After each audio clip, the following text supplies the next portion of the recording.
Yeah, so a new report said that Hurts and Sirianni's relationship was fractured last year. So instead of this story dying a little while back when it first came out, it's getting more life. So it sounds like there's something really there. Who do you think has more pressure to make amends, Sirianni or Hurts? Well, listen, I think Sirianni has more pressure to make amends, but I think Jalen Hurts sneakily is under massive pressure this year. And we talked about this on the show yesterday, so follow me on this, DeMonze. Here's the point that I'm trying to make, and I understand it's a little counterintuitive. If Nick Sirianni gets fired by the Eagles, his next job is head coach of an NFL team.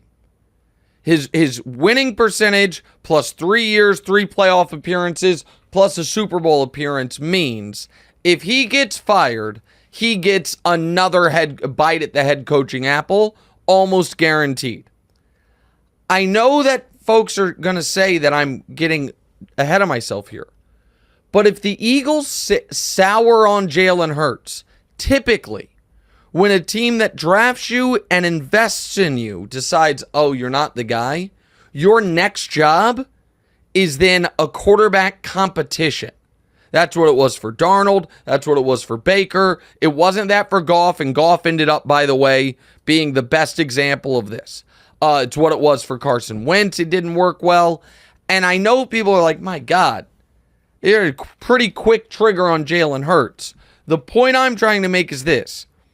If Hurts is mediocre this year, then you're going to look at his 8-year sample of big-time football and say, in college, he didn't look like a franchise quarterback.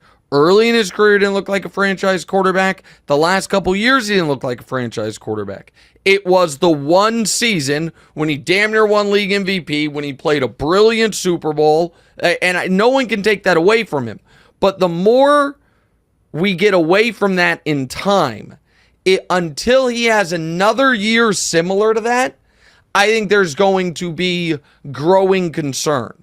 So I think both of these guys are under massive pressure for slightly different reasons. Looks like you have a question, DeMonte. So you're no. I understand what you're saying, and I think I'm not sure how long has Sirianni been a head coach? So 3 years and 3 playoff appearances. Exactly, and then Hurts has a longer sample size, and Sirianni has a shorter one, and it's better.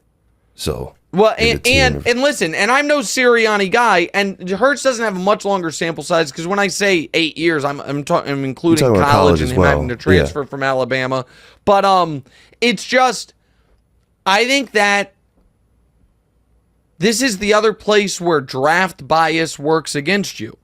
The whole league had an opportunity to take Jalen in round 1. Nobody did, which means there are certain teams, or a lot of teams, theoretically, that looked at him as a certain level prospect. Teams stick with those biases sometimes. It's the same. The flip side of that happens a lot.